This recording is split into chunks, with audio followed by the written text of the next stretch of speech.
গল্পটি শুরু হয় চার্লি নামে একজন পুলিশ অফিসারকে দিয়ে, যে একটি রেস্তোরাঁয় খাবার খাচ্ছিল। যখন বিল দেওয়ার সময় এলো, চার্লি বুঝতে পারল যে তার কাছে পর্যাপ্ত টাকা নেই। তার ইতস্তত ভাব দেখে ওয়েট্রেস বলে উঠল, পুলিশ কি ফ্রিতে খায় নাকি? মনে হচ্ছে এই বিলটা আমাকে নিজের পকেট থেকেই দিতে হবে। তার কথা শুনে চার্লি খুব লজ্জিত বোধ করলো, কিন্তু সে মোটেও এমন মানুষ ছিল না যে কারো সুযোগ নেবে। সে তো সবসময় খাবার খাওয়ার পর স্টাফদের বকশিস টিপ দিত। যাই হোক, তখনই নিজের ওয়ালেটে একটি লটারির টিকিট দেখে তার মাথায় একটি বুদ্ধি এলো। সে টিকিটটি বের করে ওয়েট্রেসকে বলল যে, যদি আমি লটারিতে জিতি তবে অর্ধেক টাকা তোমার, আর যদি না জিতি তবে কাল ডাবল টাকা দিয়ে দেব। ওয়েট্রেস তার কথায় খুব একটা ভরসা না পেলেও সে রাজি হয়ে গেল। কেউ কল্পনাও করেনি যে এই সাধারণ দেখতে লটারির টিকিটটি আসলে জ্যাকপট জিতে নেবে। বারবার কনফার্ম করার পর চার্লির স্ত্রী খুশিতে চিৎকার করতে লাগলো। বাকি সব অংশ বাদ দেওয়ার পরও তাদের হাতে $4 মিলিয়ন আসতে চলেছিল, অর্থাৎ আমাদের হিসেবে প্রায় 36 কোটি টাকা। এত টাকা তাদের চিরতরে দারিদ্র্যের হাত থেকে মুক্তি দেওয়ার জন্য যথেষ্ট ছিল। কিন্তু চার্লির মনের অবস্থা ছিল একেবারেই আলাদা। তার সকালে করা সেই প্রতিশ্রুতির কথা মনে পড়ছিল এবং সে ভয় পাচ্ছিল যে কিভাবে স্ত্রীকে সবটা জানাবে। অনেক ভাবার পর সে সত্য বলার সিদ্ধান্ত নিল। এই কথা শোনা মাত্রই তার স্ত্রী রাগে পাগল হয়ে গেল, কারণ সে তার স্বামীর একগুঁয়ে স্বভাব সম্পর্কে খুব ভালোভাবেই জানত। সে জানত যে চার্লি তার কথা অবশ্যই রাখবে। আসলে চার্লি ছোটবেলা থেকেই মানুষকে সাহায্য করতে পছন্দ করত।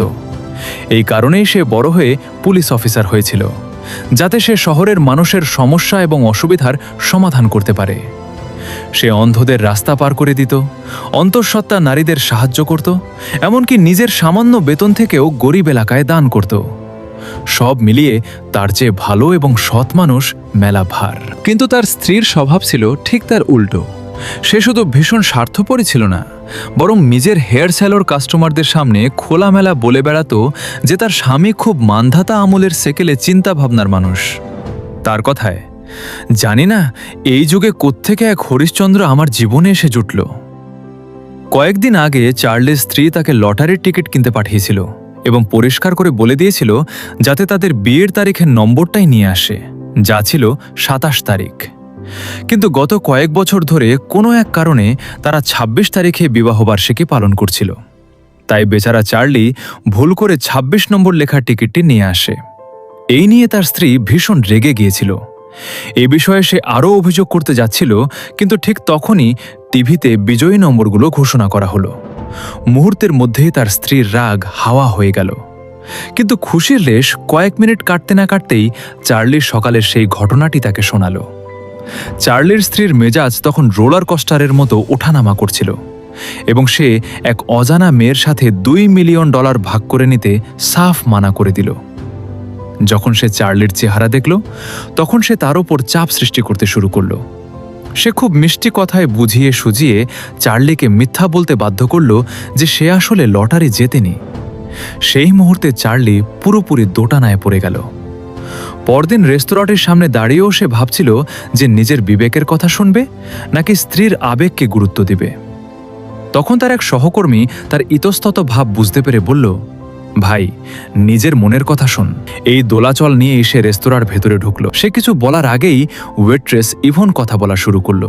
সে বলল, কাল আমার জীবনের সবচেয়ে খারাপ দিন ছিল। সত্যি বলতে তোমার খুব বড় কোনো দোষ ছিল না, এমনটা যে কারো সাথেই হতে পারে। আমি আসলে নিজের সব ক্ষোভ তোমার ওপর ঝেড়ে ফেলেছিলাম। আসলে ইভন কলেজ থেকে গ্র্যাজুয়েট হওয়ার পর অভিনয়ের স্বপ্ন নিয়ে নিউ ইয়র্কে এসেছিল, কিন্তু বছরের পর বছর হাড়ভাঙা খাটুনির পরেও সে তেমন কোনো কাজ পায়নি। তার ওপর গতকাল তার লম্পট স্বামী তার সব জমানো টাকা চুরি করে নিয়ে গেছে। শুধু তাই নয়, ইচ্ছে করে তার ক্রেডিট কার্ড থেকে $2000 ঋণের বোঝাও চাপিয়ে দিয়েছে। এই কারণে সে পুরোপুরি নিঃস্ব হয়ে গিয়েছিল। ইভন আরও বলল, আমি ডিভোর্স ফাইল করার জন্য কোর্টে গিয়েছিলাম, কিন্তু আমার কাছে সেই টাকাটুকুও ছিল না। যখন বাইরে বেরুলাম তখন প্রবল বৃষ্টি শুরু হলো, মাঝ রাস্তায় ছাতাটাও ভেঙে গেল। যখন বাড়ি ফিরলাম তখন আমি পুরোপুরি ভেজা। শেষে একটা শুকনো স্যান্ডউইচ খেয়েই পেট ভরাতে হলো। এরপর সে দৌড়ে কাজে এসেছিল, কিন্তু দেরি হওয়ার কারণে তার বস 2 ঘন্টার বেতন কেটে নিয়েছিল। বলাই বাহুল্য, গতকালের দিনটি ইভনের জীবনের জঘন্যতম দিন ছিল। আজকেও পরিস্থিতির বিশেষ কোনো উন্নতি হয়নি। এত অভাব অনটনের মাঝেও ইভনের এই হাসিমুখ দেখে চার্লি কিছুক্ষণের জন্য থমকে গেল এবং শেষ পর্যন্ত নিজের মনের কথা শোনার ও মনুষ্যত্ব বজায় রাখার সিদ্ধান্ত নিল।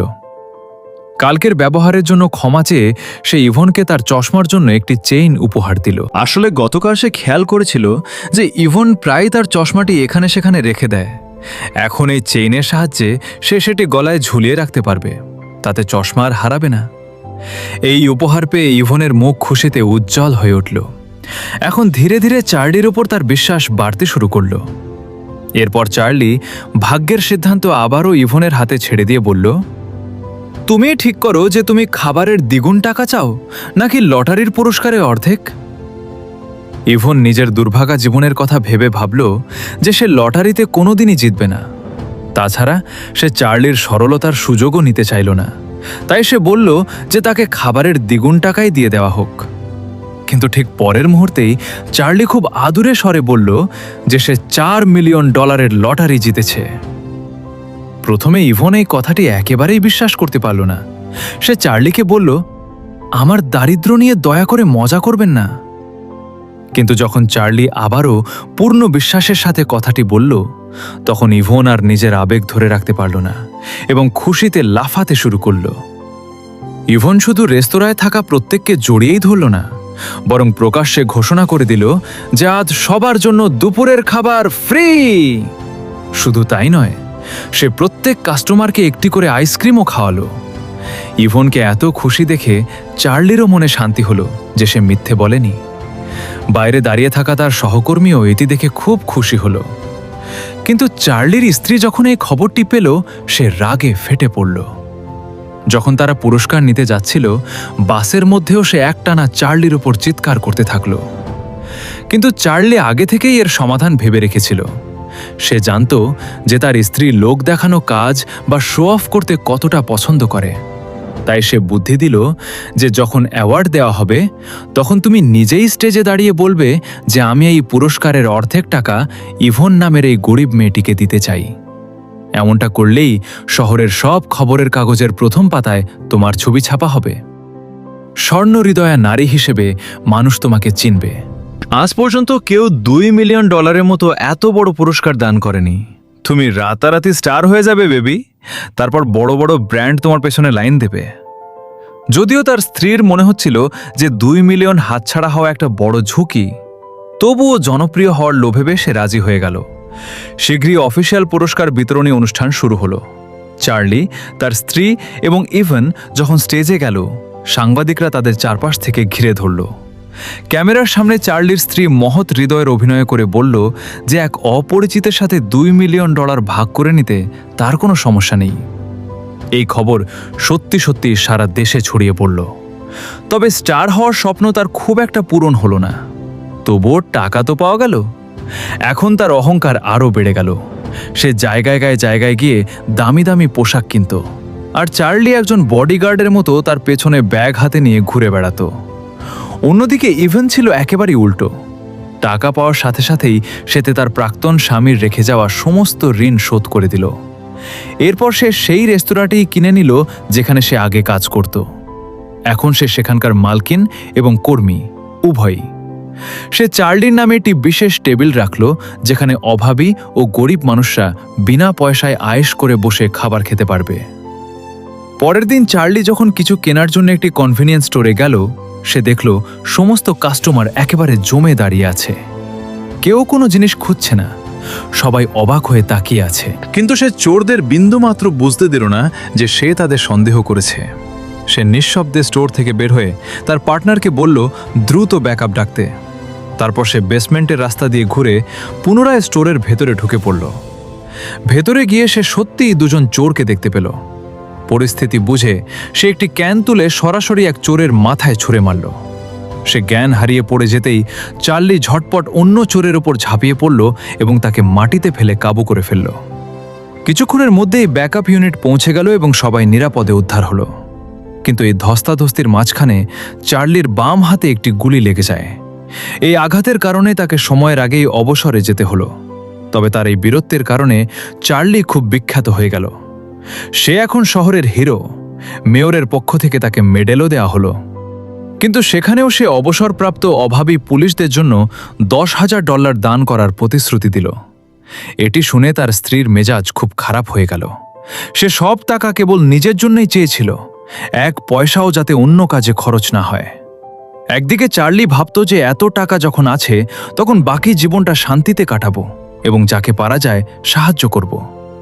যাই হোক, সেদিনই লটারি কোম্পানি চার্লিকে তার পরিবার সহ একটি ইয়ট পার্টিতে আমন্ত্রণ জানালো। সেই জাঁকজমকপূর্ণ অনুষ্ঠানের মাঝখানে অনেক ধনী ব্যক্তি উপস্থিত ছিলেন। সেখানেই একজন সাদা দাড়িওয়ালা লোক বলছিল যে সে স্টক মার্কেটে কত টাকা আয় করেছে। টাকার কথা শুনতেই চার্লির স্ত্রী সাথে সাথে তার সামনে গিয়ে হাজির হলো এবং কথায় কথায় তাকে জিজ্ঞাসা করতে লাগলো স্টক মার্কেটে কি কি খেয়াল রাখতে হয়, এবং সে সব নোট করতে শুরু করলো। অন্যদিকে চার্লির রাতারাতি বড়লোক হওয়ার এইসব পন্থায় কোনো আগ্রহ ছিল না। সে একাকী ভিড় থেকে দূরে সরে গেল। সেখানে সে দেখল ইভন একজন ট্যাক্সি ড্রাইভারের সাথে ঝগড়া করছে। এখন ইভনকে সাহায্য করার জন্য সে বোট থেকে নিচে নেমে এলো। এই ঝগড়া মেটাতে গিয়ে যখন সে নিচে নামলো তখন পেছন থেকে ইয়টটি ছেড়ে দিল এবং তারা দুজনেই সেখানে আটকা পড়ে গেল। ইভনের খুব অনুশোচনা হচ্ছিল যে তার কারণে চার্লির পার্টি মিস হয়ে গেল, কিন্তু চার্লির এমনিতেও ওই ধনীদের গল্প শোনার কোনো ইচ্ছে ছিল না। অন্যদিকে তার স্ত্রী তাকে 1%ও মিস করেনি, সে বরং ওই ধনী লোকদের মাঝে বেশি খুশি ছিল। ওদিকে ইভন আর চার্লিও খাবার খেতে বসল। পাশেই একটি রোম্যান্টিক বিয়ে হচ্ছিল, যা দেখে দুজনেই কিছুটা আবেগপ্রবণ হয়ে পড়ল। ইভন জানল যে তার স্বামী আগে তাকে খুব ভালোবাসত, কিন্তু ধীরে ধীরে তার মিথ্যা আর প্রতারণা তাদের সম্পর্ক নষ্ট করে দিয়েছে। এটি শুনে চার্লিও নিজের গল্প শোনালো। সে আর তার স্ত্রী স্কুলের সময় থেকে একসাথে ছিল এবং 18 বছর পূর্ণ হতেই তারা বিয়ে করে ফেলে। কিন্তু ধীরে ধীরে তারা বুঝতে পারে যে তারা দুজন একে অপরের থেকে একদম আলাদা। তবে চার্লি সহজে হার মেনে সম্পর্ক ভেঙে দেওয়ার মতো মানুষ ছিল না, তাই সে তার স্ত্রীর সব কথা মেনে নিয়ে চেষ্টা করত যাতে তাদের সম্পর্ক আগের মতো হয়ে যায়। এভাবে মনের কথাগুলো বলে তারা দুজনেই একে অপরের কিছুটা কাছাকাছি এলো। এরপর তারা একসাথে সামান্য নাচ করল, তবে দুজনেই নিজের সীমানা সম্পর্কে সচেতন ছিল। এদিকে চার্লির স্ত্রী পুরো ট্রিপে টেরই পেল না যে তার স্বামী জাহাজে নেই। সে যাওয়ার সময়ও সেই সাদা দাড়িওয়ালা বৃদ্ধের দিকে তাকিয়ে হাসছিল। ইভেন এবং চার্লি একই ধরনের জিনিসে আনন্দ পেত, তাই দুজনে ধীরে ধীরে বন্ধুর মতো সময় কাটাতে শুরু করল। রোলার স্কেটিং করার সময় ঢালু রাস্তায় যখন চার্লি পিছলে গেল তখন ইভেন তা দেখে খুব হাসল। দুজনেরই মানুষের মাঝে খুশি বিলিয়ে দিতে ভালো লাগতো, তাই এখন দুজনে মিলে অনেক মানুষকে ফ্রিতে রাইড দিতে শুরু করলো। আগামী দিনগুলোতেও তারা অনেক ভালো কাজ করলো, যেমন পুরো একটি বেসবল গ্রাউন্ড একদিনের জন্য ভাড়া নিল এবং গরিব শিশু ও তাদের আত্মীয়দের সেখানে খেলার জন্য ডাকলো, যাতে এই শিশুরাও স্টেডিয়ামের অভিজ্ঞতা নিয়ে সুন্দর স্মৃতি জমা করতে পারে। কিন্তু চার্লি যখন শিশুদের নামিয়ে দিয়ে নিজের বাড়ির পাশ দিয়ে যাচ্ছিল তখনই ওপর থেকে তার স্ত্রী তার জামাকাপড় ছুঁড়ে ফেলতে শুরু করল। আসলে চার্লি আর ইভেনের ছবি খবরের কাগজে ছাপা হয়েছিল, যা দেখে তার স্ত্রী তৎক্ষণাৎ ধরে নিল যে তাদের মধ্যে কিছু চলছে। চার্লি বোঝানোর চেষ্টা করলেও সে কিছুই শুনল না। সে সোজাসুজি জানালো যে তার ডিভোর্স চাই। সে চার্লির ওপর চিৎকার করে বলতে লাগলো, তুই একটা অপদার্থ! আমি যদি তোকে লটারির টিকিট কিনতে না বলতাম তুই তো জীবনেও কিনতিস না, আর তোর ওই চাকরি দিয়ে আমরা সারা জীবন গরিবই থাকতাম। তোর মতো কুড়ে মানুষ আমি জীবনে দেখিনি, তুই মন থেকে গরিব। চার্লি বুঝতে পারল যে ইভেন তো কেবল একটা উছিলা মাত্র, আসলে তার স্ত্রী তাকে পছন্দই করে না, তাই সেও মেনে নিয়ে ডিভোর্সে রাজি হয়ে গেল। এদিকে ইভেনের স্বামী তার বাড়িতে ঢুকে বসেছিল। যখনই সে জানতে পারল যে ইভেন $2 মিলিয়ন পেয়েছে, সে নির্লজ্জের মতো টাকা চাইতে ফিরে এলো। সে বলল, এখান থেকে আমাকে $5 লাখ দিয়ে দাও। ইভেন রাজি না হলে সে তার বাড়িতে এভাবেই পড়ে থাকবে এবং আইনতও সে কিছু করতে পারবে না, কারণ তাদের তো কখনো ডিভোর্সই হয়নি। নিজের স্বামীকে বাড়ি থেকে বের করার কোনো শক্ত যুক্তি তার কাছে ছিল না, তাই বাধ্য হয়ে ইভেন নিজের মালপত্র গুছিয়ে বাড়ি ছেড়ে বেরিয়ে গেল। ভাগ্যের জোরে হোটেলে চেক ইন করার সময় তার দেখা হয়ে গেল চার্লির সাথে, যে নিজেও সেখানেই থাকতে এসেছিল। দুজনের মনেই একে অপরের জন্য আগে থেকেই আবেগ জমছিল এবং এখন চার্লির বিয়েও ভেঙে গেছে, তাই দুজনের কেউই আর নিজেদের ভালোবাসা লুকিয়ে রাখল না। দুর্ভাগ্যবশত পরদিন সকালে হোটেলের বাইরে মিডিয়া তাদের ঘিরে ধরল। আসলে হোটেলের কর্মীরা তাদের চিনে ফেলেছিল এবং তাদের একসাথে থাকার খবর আগুনের মতো ছড়িয়ে পড়েছিল। যেহেতু আনুষ্ঠানিকভাবে তখনও কারো ডিভোর্স হয়নি, তাই মানুষের চোখে তাদের সম্পর্কটা অবৈধ হয়ে দাঁড়ালো। এই খবর দেখে চার্লির স্ত্রীর মাথায় এক নতুন ফোন দিয়ে এলো। সে সাধারণ মানুষের আবেগকে ব্যবহার করে নিজের চাল চালার পরিকল্পনা করল। ডিভোর্স পেপারে সই করার আগে সে দাবি করল যে লটারির সমস্ত টাকা তার নামে করতে হবে। বহু বছরের সম্পর্কের কথা ভেবে চার্লি কোনো দ্বিধা ছাড়াই তাতে রাজি হয়ে গেল। কিন্তু তার লোভ এখানেই থামল না। সে বলল ইভনকে যে $2 মিলিয়ন দেওয়া হয়েছিল সেটাও তার ফেরত চাই, আর মানা করলে তাদের দুজনকে কোর্টে টানার হুমকি দিল। চার্লির মনে হলো এবার একটু বেশি হয়ে যাচ্ছে। সে রাগে সামনে এগিয়ে গিয়ে স্ত্রীর হাত ধরল কথাটা বলার জন্য, কিন্তু তাকে মিথ্যা অপবাদ দেওয়ার জন্য এইটুকুই যথেষ্ট ছিল। কোর্টে শুনানির সময় চার্লির উকিল একটি গুরুত্বপূর্ণ পয়েন্ট তুললেন যে লটারির নম্বর চার্লি নিজে পছন্দ করে কিনেছিল। বিয়ের তারিখ তো ছিল 27, আর 27 নম্বর লটারিতে কিছুই জেতেনি, জিতেছিল 26 নম্বর। কিন্তু চার্লির স্ত্রী এ বিষয়ে আগে থেকেই ভেবে এসেছিল। সে গল্প সাজাতে শুরু করলো যে হ্যাঁ, আমাদের বিয়ের তারিখ 27, কিন্তু যে রাতে চার্লির টিকিট কেনে তার আগের রাতে সে তার মৃত বাবাকে স্বপ্নে দেখেছিল। বাবা নাকি তাকে বলেছিলেন, মা, আমি সব সময় চেয়েছিলাম তোর বিয়ে 26 তারিখে হোক, কিন্তু কোনো কারণে তা সম্ভব হয়নি। সে দাবি করল যে সে সবসময় তার বাবার কথা মেনে চলে, তাই তখন থেকেই তারা 26 তারিখে বিবাহবার্ষিকী পালন করে আসছে। কথাটা শুনতে যতটা অদ্ভুত শোনায়, মিডিয়াতে সেটাকে ততটাই আবেগঘন করে প্রচার করা হলো, যেন ওই অসহায় মহিলাকে সৃষ্টিকর্তাই ইশারা দিয়েছিলেন 26 তারিখের টিকিট কেনার জন্য। এর ফলে ধীরে ধীরে সাধারণ মানুষের সহানুভূতি চার্লির স্ত্রীর দিকে চলে গেল। এরপর তার উকিল চার্লির আক্রমণ করার বিষয়টি সামনে নিয়ে এলো। সে আরও দাবি করল যে চার্লি তার স্ত্রীর ওপর চাপ সৃষ্টি করেছিল যাতে সে তার প্রেমিকা ইভনকে $2 মিলিয়ন দিয়ে দেয়। সাধারণ মানুষের চোখে ইভনের ভাবমূর্তি এমন এক নারীর মতো হয়ে দাঁড়ালো যে অন্যের ঘর ভাঙে। ইভন আর চার্লি যদি মিথ্যে বলতো যে তাদের মধ্যে কোনো সম্পর্ক নেই, তবে হয়তো তারা এই কেস হারত না। কিন্তু ইভন মিথ্যে বলেনি। সে স্পষ্ট বলল যে সে মন থেকে চার্লিকে ভালোবাসে। এভাবে বেশ কয়েকদিনের শুনানির পর চার্লির স্ত্রী জনসমর্থন পেয়ে গেল যে বেচারি মহিলার থেকে শুধু অর্ধেক টাকাই কেড়ে নেওয়া হয়নি, তার স্বামীকেও কেড়ে নেওয়া হয়েছে। এত শক্তিশালী জনমতের কারণে শেষ পর্যন্ত রায় স্ত্রীর পক্ষেই গেল। আদালতের বাইরে সাংবাদিকদের ভিড় জমেছিল এবং জনরোষের ভয়ে ইভন দ্রুত সেখান থেকে পালিয়ে গেল। চার্লি তাকে বারবার ডাকল, কিন্তু ইভন একবারও পেছন ফিরে তাকালো না। সে সাংবাদিকদের কটূক্তি আর পৃথিবীর তিতকুটে কথাগুলো সহ্য করতে পারছিল না। তার আর চার্লির পবিত্র ভালোবাসাকে কলঙ্কিত করা হয়েছিল। ওদিকে ইভনের দুশ্চিন্তায় চার্লি রাতের অন্ধকারে বারবার তার দরজায় যেত, কিন্তু তাকে কোনোদিন খুঁজে পেল না। একদিন দেখা গেল চার্লি সাবওয়েতে অনেকক্ষণ বসে থাকার পর বিষণ্ণ মনে ফিরে আসছিল। তার মনে হলো সেই রেস্তোরাঁটিতে একবার যায় যেখানে তাদের প্রথম দেখা হয়েছিল। দরজা খুলে ভেতরে ঢুকতেই সে দেখল চাঁদের আলোয় ইভন শান্ত হয়ে বসে আছে। বেশ কয়েকদিন তাকে দেখতে না পেয়ে চার্লি খুব ভেঙে পড়েছিল। অন্যদিকে ইভন মিডিয়ার কথায় খুব আঘাত পেয়েছিল। তার মনে হচ্ছিল যে সে যদি চার্লির জীবনে না আসতো, তবে চার্লি হয়তো তার স্ত্রী আর $4 মিলিয়ন নিয়ে সুখে থাকত। কিন্তু চার্লি বলল, ওই $4 মিলিয়ন আমি তোমার জন্য এক নিমেষেই ত্যাগ করতে পারি। ওই টাকা হারানো নিয়ে আমার কোনো আফসোস নেই। ইভনকে জীবনে কেউ কখনো এত গভীর ভালোবাসা দেয়নি, আর না কেউ কখনো তাকে এত দৃঢ়ভাবে বেছে নিয়েছে। চার্লির অকৃত্রিম আবেগ বুঝতে পারার পর সে আর নিজেকে আটকে রাখতে পারল না। তারা দুজনে ঠিক করল যে এই শহর ছেড়ে দূরে কোথাও চলে যাবে এবং এক নতুন জায়গায় নতুন করে জীবন শুরু করবে। ঠিক তখনই দরজায় কড়া নাড়ার শব্দে তাদের কল্পনার জাল ছিঁড়ে গেল। সেখানে এক গৃহহীন লোক দাঁড়িয়েছিল, যে আগের মতো একটু গরম খাবার চাইছিল। চার্লি আর ইভন কোনো কিছু না ভেবেই তাকে ভেতরে ডেকে নিল এবং তাকে খাবার দেওয়ার পর দুজনে একে অপরকে জড়িয়ে ধরল। সুযোগ বুঝে ওই গৃহহীন লোকটি তার ছোট্ট ক্যামেরাটি বের করল এবং এই সুন্দর মুহূর্তের একটি ছবি তুলে নিল।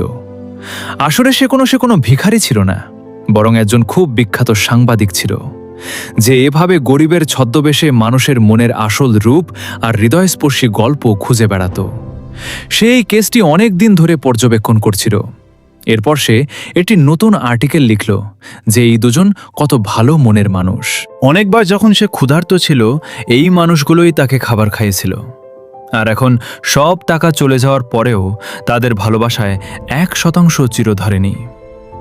আদালতের রায় তো আর বদলানো সম্ভব ছিল না, কিন্তু সেই সাংবাদিকের সৎ প্রতিবেদনের মাধ্যমে চার্লি আর ইভনের আসল রূপ মানুষের সামনে চলে এলো।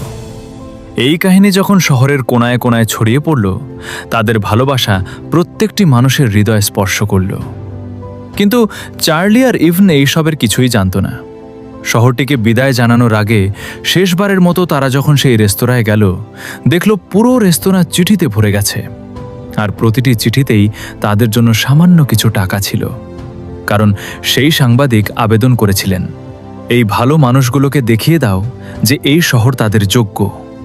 তারা যদি এখান থেকে চলে যায় তবে মনুষ্যত্ব হেরে যাবে। পরবর্তী 3 দিন ধরে সমানে চিঠি আসতে থাকল। যখন সব টাকা হিসাব করা হলো, দেখা গেল তার পরিমাণ $6 লক্ষ, অর্থাৎ প্রায় 5.5 কোটি টাকা। এই টাকা দিয়ে ইভন সেই রেস্তোরাঁটি আবার ফিরে কিনল এবং চার্লি পুলিশ স্টেশনে নিজের কাজে ফিরে গেল। অন্যদিকে চার্লির প্রাক্তন স্ত্রী সেই ইয়াটে দেখা হওয়া সাদা দাড়িওয়ালা লোকটিকে বিয়ে করেছিল, কিন্তু আসলে সে ছিল এক মস্ত বড় প্রতারক, যে কিছুকাল পরেই তার সব টাকা নিয়ে গায়েব হয়ে গেল। শেষমেশ তাকেও আবার সেই স্যালনেই চাকরি নিতে হলো। অবশেষে শহরের মাঝখানে অত্যন্ত চমৎকার এক বিয়ের অনুষ্ঠান সম্পন্ন হলো।